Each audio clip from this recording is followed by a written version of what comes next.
नमस्कार। कृषि दर्शन कार्यक्रम में आप सभी किसान भाई बहनों का हार्दिक स्वागत है।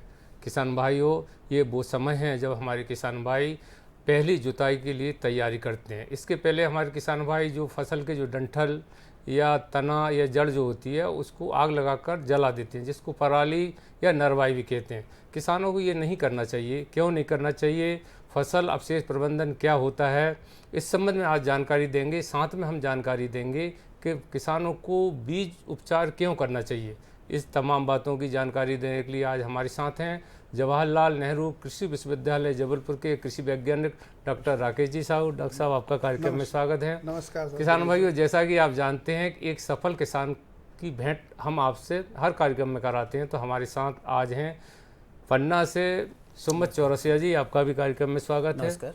डॉक्टर साहब, सबसे पहले आप ये बताएं कि ये देखने में आता है कि हमारे किसान भाई जो फसल अवशेष, खास तौर से हम गांव में इसको नरवाई कहते हैं, इस समय जो रबी फसलों में उसको जला देते हैं। तो ये फसल अवशेष क्या है, इसका कैसे प्रबंधन करना चाहिए, ये प्रबंधन क्यों आवश्यक है? आज का जो विषय बहुत रोचक विषय है दिनेश जी। किसान भाइयों, सबसे पहले आपको पुनः मेरा नमस्कार। और जो हम फसल अवशेष की बात करते हैं, तो जब हम अपनी जो फसल है उसका अंतिम उत्पाद, जिसको दाना या बीज कहते हैं, घर ले आते हैं, तो जो बचा हुआ उसका जड़, तना, पत्ती और जो सड़े गले बीज हैं, वो सभी फसल अवशेष के अंतर्गत आते हैं। इनको हम या तो मिट्टी में दबा सकते हैं या इनका दूसरे तरीके से दूसरे अन्य उत्पाद बनाकर इनका उपयोग कर सकते हैं। इस तरह से हम प्रबंधन उनका कर सकते हैं। जी डॉक्टर साहब, फसल अवशेष अगर नहीं करें तो इससे मिट्टी या पर्यावरण पर क्या प्रभाव पड़ सकता है? जी, बहुत ही बढ़िया प्रश्न पूछा है दिनेश जी आपने। ये जब हम नरवाई जलाते हैं लगातार, तो इससे हमारी जो मिट्टी है, मिट्टी की ऊपरी परत का जो तापमान है, जिसको हम 1 सेंटीमीटर मिट्टी का कहें, तो 33 डिग्री से लेकर 42 डिग्री सेंटीग्रेड तक बढ़ जाता है। ऐसी दशा में हमारे जितने सूक्ष्म जीवाणु हैं, खास तौर से हम लाभकारी जीवाणु की बात करते हैं, तो लाभकारी जीवाणु, मित्र कीट हैं, वो नष्ट हो जाते हैं। और साथ ही साथ पोषक तत्वों का भी नुकसान होता है। जैसे नाइट्रोजन की मैं बात करूं तो 20 से 30 किलोग्राम के आसपास नाइट्रोजन, फास्फोरस की बात करूं तो 10 से 15 किलोग्राम तक फास्फोरस नष्ट हो जाता है। और पोटास की जब हम बात करते हैं तो 30 से 40 ग्राम तक पोटास नष्ट हो जाता है। और साथ ही साथ यदि हम कार्बन की बात करते हैं, तो हम जब 1 टन पराली की बात करेंगे और उसको जलाएंगे, तो लगभग 600 किलोग्राम तक जो है हमारा जीवित कार्बन जो है, जो कि सभी जीवों के लिए अत्यंत उपयोगी है, वो नष्ट हो जाता। साथ ही हमारी मिट्टी की जो जल धारण क्षमता भी कम हो जाएगी और मनुष्य जीवन पर भी इसका विपरीत प्रभाव पड़ता है। जैसे हमारी कार्बन मोनोऑक्साइड गैस निकलती है, कार्बन डाइऑक्साइड गैस निकलती है और मीथेन गैस जो ग्रीन हाउस गैस है, इससे भी हमारे मानव शरीर पर जैसे एलर्जी होती है या दमा की शिकायत हो जाती है या सांस लेने में तकलीफ होती है। ऐसी तमाम जो स्वास्थ्य संबंधी समस्याएं हैं वो उत्पन्न हो जाती हैं। किसान भाइयों, आप जो पराली जलाते हैं ना, उससे काफ़ी नुकसान होता है। डॉक्टर साहब बता रहे हैं कि इससे नाइट्रोजन, फास्फोरस और पोटास, नाइट्रोजन अर्थात अपन जो यूरिया देते हैं, ये सारा खेत में से नष्ट हो जाता है, जो प्राकृतिक रूप से खेतों में जो अवशेष बनते हैं उनसे प्राप्त हो जाता है। तो किसान भाइयों, आप ध्यान रखें कि पराली न जलाएं। और डॉक्टर साहब आगे बता रहे हैं क्या करना चाहिए। डॉक्टर साहब, ये जो फसल अवशेष के लिए ऐसे कौन से वैकल्पिक उपाय है जो किसानों को करना चाहिए? दिनेश जी, जब हम वैकल्पिक उपायों की बात करते हैं, तो हमारे किसान भाई जो है, इसको सबसे पुराना और जो वैकल्पिक उपाय है उसमें हम कहते हैं कि भूसा बना के रख लें, चाहे वो दलहनी फसलों का हो, ताकि हमारे मवेशियों के लिए जो भोजन की व्यवस्था है वो हो जाए। दूसरा जो उपाय है उसमें आता है कि हम इसको खाद के रूप में तब्दील कर सकते हैं। और जब हम तीसरे विकल्प की बात करते हैं, तो उसमें जितने, जैसे आपका गन्ने का हो गया अवशेष हो गया, धान का अवशेष हो गया या गेहूं का अवशेष, इनको हम जो कागज उद्योग है उसमें भी कच्चे माल के रूप में उपयोग कर रहे हैं। फिर कुछ जो किसान भाई हैं वो इसको बायोचर या एथेनॉल प्रोडक्शन में भी इसको वैकल्पिक रूप में लिया जा सकता है। जी डॉक्टर साहब, फसल अवशेष प्रबंधन के लिए किसानों को कौन कौन से यंत्रों का उपयोग करना चाहिए? जी दिनेश जी, जब हम बात करते हैं यंत्रों की, तो सबसे पहले हमारे दिमाग में आता है कि हम ऐसा कुछ यंत्र देखें जो कि इनको छोटे छोटे टुकड़ों में काट के ज़मीन में मिला दे। तो उसके लिए हम रोटावेटर की बात करते हैं, या मल्चर है कि जो ज़मीन में मल्चिंग का काम करता है, या रीपर है, रीपर से हम जब कटाई करते हैं, थ्रेसिंग करते हैं, तो वो भी छोटे छोटे टुकड़ों के रूप में मिट्टी में और जो अवशेष हैं वो मिश्रित हो जाते हैं। और कभी कभी जब हम खरीफ के मौसम की हमारी फसलों की कटाई होती है और बुआई का समय होता है रबी का, उस बीच में हम हैप्पी सीडर, जो आजकल हमारी सरकार भी उसको प्रमोट कर रही है, हैप्पी सीडर को भी हम उपयोग में ले सकते हैं। इससे दोनों काम हो जाते हैं, एक तो हमारे बीज की बोनी हो जाती है, साथ ही साथ जो मल्च है, मल्चिंग का काम भी हो जाता है। और मल्च यदि अच्छी बन जाएगी तो खरपतवार भी कम होंगे और नमी की मात्रा भी बढ़िया मिट्टी में रहेगी। साथ ही साथ हमारे सूक्ष्म जो लाभदायक सूक्ष्म जीवाणु हैं उनकी संख्या भी बढ़ेगी। किसान भाइयों, अब समय है छोटी सी ब्रेक का। ब्रेक के बाद फिर आपसे मिलते हैं। अरे सुन तो। मुझे क्या सुनाना चाहते हो? जो सुनाओ मेरी सौतन को। किसको? अरे वही तुम्हारा मोबाइल फोन जिससे सुबह शाम दिन रात चिपके रहते थे और कहते थे किसान कॉल सेंटर से बातें हो रही हैं। अच्छा ये बात है। हाँ, क्यों, क्या हुआ? अब बात नहीं होती क्या? अब तो झट से बात हो जाती है। संबंधी समस्याओं का अपनी भाषा में तुरंत हल पाने के लिए पूरे भारत में किसी भी फोन से हेल्पलाइन नंबर पर संपर्क करें। किसानों का दोस्त किसान कॉल सेंटर। किसान भाइयों, ब्रेक के बाद फिर आपका एक बार स्वागत है। हमारे साथ हैं जवाहरलाल नेहरू कृषि विश्वविद्यालय के कृषि वैज्ञानिक डॉक्टर राकेश जी साहू। डॉक्टर साहब, आपका फिर एक बार कार्यक्रम में स्वागत है। हमारे साथ हैं एक सफल किसान पन्ना से सुमित चौरसिया जी, आपका भी कार्यक्रम में स्वागत है। किसान भाइयों, सफलता के लिए किसानों को वैज्ञानिक सोच होना चाहिए और कड़ी मेहनत करना चाहिए। हमारे बीच में पन्ना से किसान है सुमित जी, आप सबसे पहले ये बताएं कि आप सफल किसान कैसे बने? सर, मैं आपसे बताऊं किसान भाइयों, सबसे पहले किसान भाइयों नमस्कार। मैं सुमित चौरसिया, पटना तमोली, जिला पन्ना, मध्य प्रदेश से हूं। पहले मैं एक SBI के कियोस्क बैंक चलाता था, लेकिन उसमें पैसा तो अच्छा था लेकिन सुकून नहीं मिल रहा था। मुझे लग रहा था कि मैं एक किसान का बेटा हूं, खेती में कुछ अच्छा करूं। तो मैंने वो काम, कियोस्क बैंक का काम छोड़ के खेती का काम शुरू किया, जिसमें मैंने जो नई तकनीकें हैं उनका उपयोग करके और खेती की। इसके लिए मैंने सबसे पहले कृषि विज्ञान केंद्र पन्ना में संपर्क किया, जहाँ पर मुझे कृषि वैज्ञानिकों द्वारा सलाह दी गई कि आप जैविक खेती और नए तकनीकों का उपयोग करके खेती करें। तो मैंने उनकी बात को ध्यान रखते हुए उनके निर्देशानुसार मैंने जो परंपरागत खेती थी उसको बदल करके मैंने उसको जैविक खेती में कन्वर्ट किया। उसके लिए मैंने एक गौपालन भी किया, जिसके अवशेष से बीजामृत, घनामृत और जैविक खाद बना करके उपयोग कर रहा था किया, जिसमें जो खर्च खाद बीज में लग रहा था वो मेरा बचने लगा, क्योंकि गाय का गोबर तो फ्री मिलता है, गोमूत्र फ्री मिलता है, उसमें कोई पैसा नहीं है। तो उसमें मुझे दो फायदे हुए। पशुपालन के यही तो फायदा है। बिल्कुल सर, पशुपालन में एक तो अपन को दूध भी मिलता है, दूसरी बात अपने खर्च भी कम होते हैं। एक्चुअली में है क्या कि खेती के लिए हमें सबसे पहले ये ध्यान देना पड़ेगा कि किसी भी चीज़ को लाभ का धंधा बनाने के लिए ये देखना पड़ेगा कि हमारा खर्च कहाँ हो रहा है। खर्च को घटा के यदि हमें कोई वही खर्च जो पैसा दे के हो रहा है वो ये अगर मुफ्त में हो रहा है, मिट्टी का स्वास्थ्य भी सुधर रहा है, हमारे लिए लाभकारी है। तो उसके लिए मैंने जैविक खेती का उपयोग किया, जिससे मेरी खर्च घटे और आमदनी बढ़ी। किसान भाइयों, कम लागत में अधिक उत्पादन, सुमित जी कितनी बढ़िया बात बता रहे हैं। उसके लिए आप जरूरी है कि आप पशुपालन वो करते ही हैं, हमारे किसान भाई एक दो पशु तो रहते ही हैं, लेकिन थोड़े और बढ़ा लें तो दुग्ध व्यवसाय भी हो जाएगा और आपका जो खाद है वो घर पर तैयार हो जाएगा। आप ये बताएं कि कम लागत में अधिक उत्पादन के बारे में अभी बात बताए, तो और क्या क्या उपाय आप कर रहे हैं?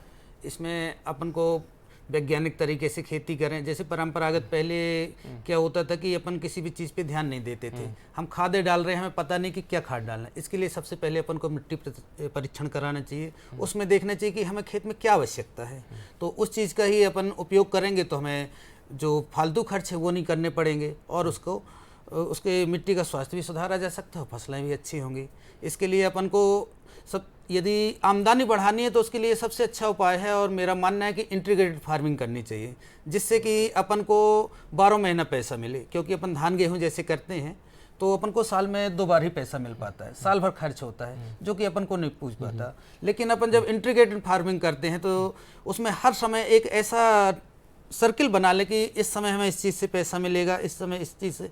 जैसे डेयरी फार्मिंग है, डेयरी फार्मिंग में अपन को डेली खर्च के लिए पैसा मिल जाता है, और इसी के लिए मैंने इंटीग्रेटेड फार्म बनाया हुआ है, जिसमें धान गेहूं की खेती तो करता ही हूँ, उसके साथ बागवानी, डेयरी, और मछली पालन भी मैंने उच्च तकनीक के साथ किया है, और वो जिसमें बायोफ्लॉक पद्धति का उपयोग करके हाई डेंसिटी पे मछली पालन किया, जिसमें ये होता है कि जैसे अपन मछली पालन करते हैं उसके लिए बहुत बड़ी जगह और बहुत पानी की आवश्यकता पड़ती है, लेकिन ये एक नई पद्धति आई हुई है जिसमें कम जगह में कम पानी में और अच्छा उपयोग किया जा सके। मछली पालन एक ऐसा धंधा है, जब भी अपन को पैसे की आवश्यकता है मछली निकाली बेच दी तो अपन को पैसा मिल जाता है।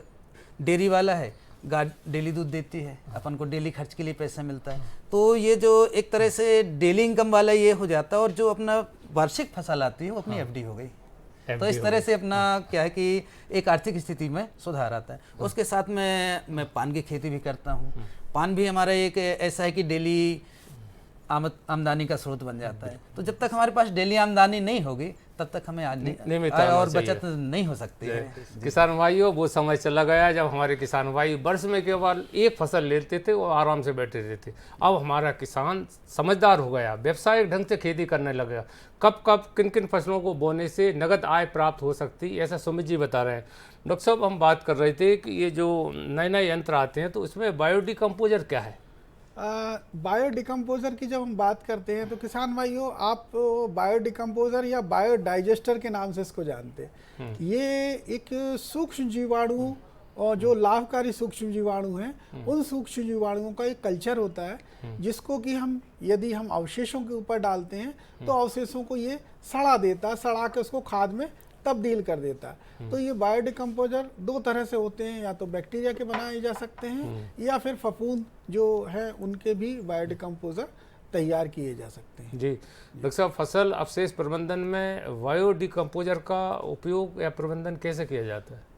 किसान भाइयों, जो बायोडिकम्पोजर है वो जब हम एक तो सबसे पहले हम किसी भी विश्वसनीय स्रोत से प्रमाणित या अनुशंसित बायोडिकम्पोजर लें, और उसकी आधा लीटर मात्रा को हम 20 लीटर पानी में घोल लें, और साथ ही साथ उसमें 4 से 5 किलोग्राम के आसपास जो फ्रेश काऊ डंग है, गोबर है गाय का, उसको घोल लें, और उसमें गुड़ का 2% गुड़ का घोल भी मिला लें, जिससे कि हमारा 20 लीटर जो कल्चर है, डिकम्पोजर है, वो लगभग 5 से 7 दिन में तैयार हो जाएगा।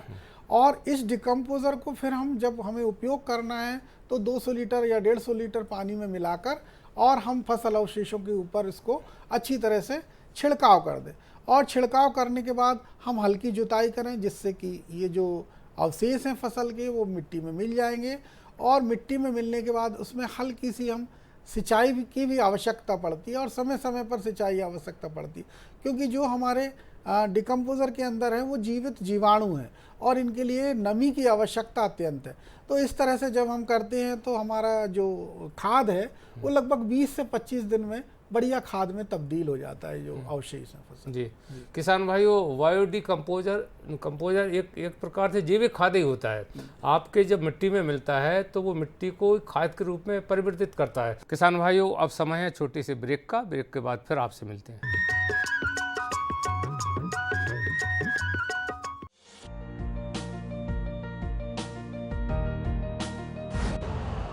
यूरिया का स्वदेशी उत्पादन 70 लाख टन बढ़ाने के लिए 6 उर्वरक संयंत्रों का उद्धार किया जा रहा है। FCIL के गोरखपुर, सिंदरी, तलचर और रामागुंडम संयंत्र, HFCL की बरौनी इकाई और BVFCL की नामरू फोर्थ। सोने पर सुहागा ये है कि देश में अब बनेगा सिर्फ नीम लेपित यूरिया, क्योंकि इससे होगा किसानों का फायदा ही फायदा। अनाज का उत्पादन 10% तक बढ़ेगा। बढ़ेगी 10 से 15% नाइट्रोजन क्षमता।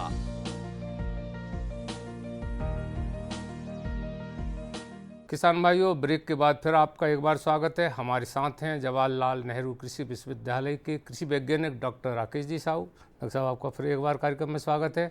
हमारे साथ हैं एक सफल किसान पन्ना से सुमित चौरसिया जी, आपका भी कार्यक्रम में स्वागत है। डॉक्टर साहब, जो नई नई तकनीक आ रही है उसमें सावधानी बहुत ज़रूरी है। जी जी जी, तो जो बिल्कुल। बायो डिकम्पोजर का उपयोग जब हमारे किसान भाई करते हैं तो क्या क्या सावधानी बरतें? तो किसान भाइयों, जब हम सावधानी की बात करते हैं बायोडिकम्पोजर या किसी भी जैव उर्वरक या रसायन उर्वरक को डालने के लिए, तो सबसे पहले तो आप अपनी सुरक्षा करें। क्योंकि जीवाणुओं का कल्चर हम उपयोग कर रहे हैं तो हम मास्क का उपयोग करें, हाथ में दस्ताने पहने। साथ ही साथ जो भी हम छिड़काव करते हैं फसल पे तो शाम के समय करें, या तेज आंधी तूफान आ रहा है उस समय ना करें। और साथ ही साथ जो डिकम्पोज़र है या जो जैव उर्वरक हैं जिनको हम फसल अवशेषों के ऊपर उपयोग करना चाहते हैं, उन्हें विश्वसनीय स्रोत या से खरीदें। और साथ ही साथ अनुशंसित मात्रा जितनी निर्धारित की गई है उतनी मात्रा में ही उनका उपयोग करें तो ज़्यादा अच्छे परिणाम मिलेंगे। डॉक्टर साहब, सबसे बड़ी समस्या है कि हमारे किसान भाई बीज उपचार नहीं करते, क्यों? समय नहीं मिलता। बिल्कुल बिल्कुल। तो ये बीज उपचार क्यों आवश्यक है? क्या है बीज उपचार? तो किसान भाइयों, जब हम बीज उपचार की बात करते हैं तो बीज उपचार जैसा हम कहते हैं कि जैसा हम बीज बोएंगे वैसा उत्पादन मिलेगा, है ना। तो हम जब यदि अच्छा और स्वस्थ बीज बोएंगे तो उत्पादन भी हमको अच्छा मिलेगा और अंकुरण भी हमारी फसल का अच्छा होगा। तो बीज के साथ कभी कभी क्या है, कुछ बीमारियां जो हैं वो बीज के अंदर रहती हैं या कुछ जीवाणु अंदर रहते हैं जो कि आपको आंखों से आसानी से दिखाई नहीं देते। या तो वो बीज आवरण पर रहते हैं या बीज के अंदर रहते हैं और वो हमारी मिट्टी में पहुंच जाते हैं और एक बार मिट्टी में चले गए तो फिर वो कई तरह की बीमारियां पैदा कर देते हैं। तो इसलिए हम क्या करते हैं कि सबसे पहले बीज उपचार करते हैं और ताकि ये जितनी भी बीज की आंतरिक समस्या हो या बाह्य समस्या हो सभी से उनको निजात मिल जाए और हमारा स्वस्थ बीज जमीन के अंदर जाए, किसी भी तरह का कोई रोग जमीन में ना जाए। इसलिए हम बीज उपचार करते हैं। किसान भाइयों, बीज उपचार अर्थात आप जो बीज बोते हैं उसके ऊपर एक आवरण हो जाता है। इससे क्या होता है, जैसे ही मिट्टी जनित जो रोग हैं उस बीज को प्रभावित नहीं कर सकते। डॉक्टर साहब, अब सवाल ये है कि बीज उपचार करें कैसे, किस प्रकार करना चाहिए किसानों को? बिल्कुल। किसान भाइयों, हम जब बीज उपचार की बात करते हैं तो हमारे जहन में सीधी सी बात आती है कि हम रसायन से उपचार करें। लेकिन रसायन से उपचार तो करते हैं आप, लेकिन रसायनों के दुष्परिणाम आप देख ही रहे। तो मेरा जो सलाह है कि आप पहले जैविक विधियों का इस्तेमाल करें और उसके बाद यदि बहुत ज़्यादा आवश्यकता पड़ती है आपको तो रसायनों की तरफ जाएं। तो जब जैविक की बात करते हैं हम तो उसमें सबसे पहला तो हमारा जो है आजकल ट्राइकोडर्मा, क्योंकि आजकल उकटा की समस्या सबसे ज़्यादा दलहनी फसलों में आ रही है जो खरीफ फसलों में लगाते सीजन में। तो उकटा रोग के लिए हम ट्राइकोडर्मा का इस्तेमाल करते हैं। ट्राइकोडर्मा जो जैव उर्वरक है वो खुद फफूंद है और दूसरी फफूंद को अपने भोजन के रूप में लेके उसको एकदम ख़त्म कर देता है। तो हम ट्राइकोडर्मा की 10 ग्राम मात्रा यदि तरल लेते हैं तो 10 ml मात्रा प्रति किलो बीज के हिसाब से।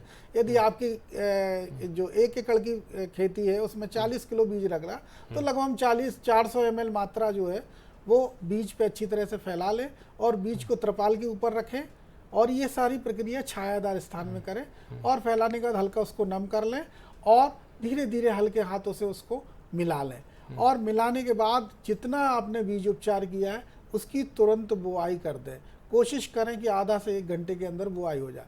ऐसा नहीं है कि हम बीज को मिला के रखें और दूसरे दिन बुआई करें। उसमें दिक्कत कहाँ आती है कि जैसे हमारा सोयाबीन है, नाजुक है, तो कभी कभी इनके अंकुरण में समस्या आ जाती है कि आज आपने बीज मिलाया 1 दिन बाद या 2 दिन बाद बोनी करेंगे तो बीज अंकुरण पे फर्क पड़ेगा।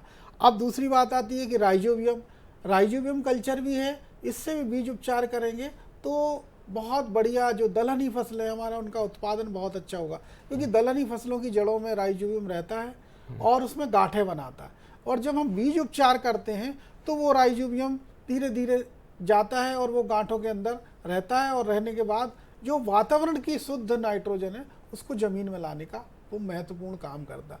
तो इस तरह हमारे पास कई जैव उर्वरक है जिनसे कि बीज उपचार किया जा सकता है। डॉक्टर साहब, आप ट्राइकोडर्मा और राइजोबियम के बारे में बता रहे हैं, तो इससे सूक्ष्म जीवों भी इसमें क्या भूमिका होती है, किस प्रकार होती है? सूक्ष्म जीव, ये ट्राइकोडर्मा और राइजोबियम यही सूक्ष्म जीव है। अच्छा, ये सूक्ष्म जीव ही है जो कि हमारे उत्पादन को बढ़ाने का काम करते हैं। जी। मतलब जैसे हमने ट्राइकोडर्मा बताया तो ये फफूंद है मुख्य रूप से, और ये फफूंद क्या कर रहा है, दूसरी फफूंद को खत्म करके जो हानिकारक है उसको खत्म करके हमारी फसलों को बढ़वार में मदद कर रहा है। ऐसे राइजोबियम है, ये कुछ जीवाणु है और ये हमारी फसलों में नाइट्रोजन प्रदान करता है, जो कि आप यूरिया से देते, क्योंकि दलहनी फसलों को हम बहुत कम नाइट्रोजन देते, जबकि हम गेहूं ज्वार को मक्का है उनको बहुत नाइट्रोजन यूरिया की जरूरत पड़ती है। तो ये मुख्य काम करता है कि वातावरण की जो नाइट्रोजन है उसको जमीन में लाने का काम करता है। किसान भाइयों, ट्राइकोडर्मा और राइजोबियम ऐसे अच्छे सूक्ष्म जीव होते हैं जो खराब जीवों को नष्ट कर देते थे। तो किसान भाइयों ध्यान रखना चाहिए आपको, ऐसे खराब जो कीटाणु या जीव उनको नष्ट करने के लिए इन सूक्ष्म जीवों का उपयोग आपको जरूर करना चाहिए। डॉक्टर साहब ने पहले भी बताया कि घोल इसको छिड़कना चाहिए और इसके बाद इसकी जुताई कर देना चाहिए, फिर अपने आप अपनी संख्या बढ़ाने लगते हैं। हमारे बीच में किसान हैं, उनसे पूछ लेते हैं बीज उपचार की क्या महत्व है खेती में। देखिए, बीज उपचार एक जैसे बीज है, बीज से ही अपनी पूरी आगे की फसल निर्धारित होगी। यदि वो अच्छा होगा तो फसल अच्छी होगी, यदि उसमें बीज खराब होंगे, बीज अच्छे नहीं होंगे तो पूरी फसल आप कुछ भी डाल लें लेकिन अच्छी नहीं होगी सर। तो ये एक जड़ होती है, जैसी जड़ होगी वैसा पेड़ होगा, तो वो बीज ही है, जैसा बीज बोएंगे वैसी फसल होगी। इसलिए इसमें बीज प्रबंधन बहुत आवश्यक है सर। दादा, तो इसको क्या जैविक खेती के लिए नई तकनीक की आवश्यकता पड़ती है? बिल्कुल, जैविक खेती के लिए नई तकनीक की आवश्यकता पड़ती है। जो नए नए साइंटिफिक प्रयोग हो रहे हैं उनको अपन को करना चाहिए। जैविक खेती में भी बहुत अच्छी नई तकनीकें आई हुई हैं, जिससे अपन को खेती में बहुत लाभ हो रहा है और सुरक्षित भी हो रही है। खेती का भी स्वास्थ्य बच रहा है, हमारा भी स्वास्थ्य सही हो रहा है, क्योंकि रसायनों से तो बहुत नुकसान होता है। बिल्कुल बिल्कुल, रासायनिक से नाश होता है, ये किसानों सब लोग किसान जानते हैं, इसके बाद भी मजबूरी से करते हैं उसको। लेकिन जैविक खेती की ओर किसानों का झुकाव दिन ब दिन बढ़ता जा रहा है। सुमित जी, आप अपने जैसे जो नौजवान किसान, पढ़े लिखे किसान, उनको क्या सलाह देना चाहेंगे? सर, मैं सभी किसानों को कहना चाहूँगा कि जितने भी पढ़े लिखे युवा हैं उनको मतलब खेती की तरफ रुझान करना चाहिए, क्योंकि जब तक किसी भी क्षेत्र में पढ़े लिखे लोग नहीं आएंगे तब तक उस क्षेत्र का सुधार नहीं हो सकता। पढ़े लिखे युवा आएंगे, नई नई तकनीकों का उपयोग करेंगे और उसमें सुधार होगा, क्योंकि ये हिंदुस्तान हमारा कृषि प्रधान देश है और इसका आर्थिक रूप से भी बहुत महत्व है। ये एक मतलब अपने आर्थिक रूप से आधारशिला है कृषि, जिससे कि देश की प्रगति होती है। तो इसलिए मेरा अनुरोध है सभी युवाओं से कि आप आएँ और उस पर नए नए प्रयोग करके और नई खेती की नई तकनीकों का उपयोग करें। किसान भाई, सही कहा समझ जी ने, कृषि हमारे देश की अर्थव्यवस्था की बुनियाद है, इसलिए हमारे किसानों को बेहतर साधन और सही मार्गदर्शन मिले तो खेती बढ़िया हो सकती है। डॉक्टर साहब, आप किसानों को, खास तौर से नौजवान किसानों को क्या सलाह देना चाहेंगे? देखिए दिनेश जी, जो हमारी युवा पीढ़ी है आजकल खेती की तरफ जागरूक हो रही है। जहाँ से मैं अभी कृषि विश्वविद्यालय से हूँ, तो मेरे पास लगभग आए दिन नए युवा आते हैं और हमें खेती के नए नए तकनीकी सीखना है, नई गुण सीखना है, हमें जैव उर्वरक उत्पादन से संबंधित काम करना, तो अच्छा लगता है सुन के।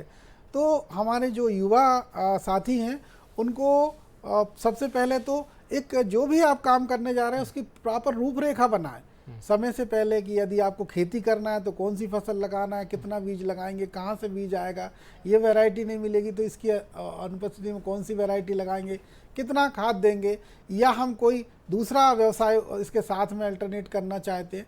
तो ये सब बातों का यदि हमारे युवा साथी ध्यान रखेंगे तो निश्चित तौर पर खेती को बहुत ही बेहतर लाभ का धंधा बनाएंगे, साथ ही साथ उनकी आय के स्रोत भी बढ़ेंगे, है ना। और डॉक्टर साहब, किसान कृषि विज्ञान केंद्र से जुड़े, कृषि महाविद्यालय जाए, विश्वविद्यालय जाए, योजनाओं का लाभ लेना चाहिए, इस संबंध में आपकी क्या राय है? बिल्कुल लेना ही चाहिए। इससे क्या है, नई नई जानकारी है, नए नए कौन कौन से अनुसंधान हो रहे हैं इनके बारे में जानकारी मिलती है और नए नए आइडिया आते हैं दिमाग में कि हमें आगे क्या करना है, या कौन सी फसल जो है फायदे की है, या हमें सब्जी वाली फसलें लगाना है जो कम समय में अधिक उत्पादन मिल सकता है, या फिर हम फलों वाली फसलें लगाएं कि फलों के साथ में अंतर्वर्ती खेती के रूप में हमारी फसल भी उत्पादन भी कर सकें। तो ये बहुत सारी चीज़ें हैं, या जैसे हमारे सफल किसान भाई बैठे हैं आज साथ में, तो इन्होंने जो बताया उसको भी अमल में कर सकते हैं। तो ये सारी चीज़ें आती हैं। डॉक्टर साहब, आपने हमारे किसान भाइयों को समय पे महत्वपूर्ण जानकारी दी, बहुत बहुत धन्यवाद। धन्यवाद जी। सुमित जी, आप पन्ना से हमारे किसानों के बीच में आए, अपने अनुभव बताए, बहुत बहुत धन्यवाद। किसान भाइयों, अभी आपने देखा कि किसान चाहें तो अपने वैज्ञानिक के माध्यम से जो खेतीबाड़ी कर रहे हैं उसको एक सफलता की नई ऊंचाइयों को प्राप्त कर सकते हैं। अगले कार्यक्रम में फिर ऐसी ही नई जानकारी के साथ आपसे मिलेंगे। तब तक के लिए नमस्कार। नमस्कार।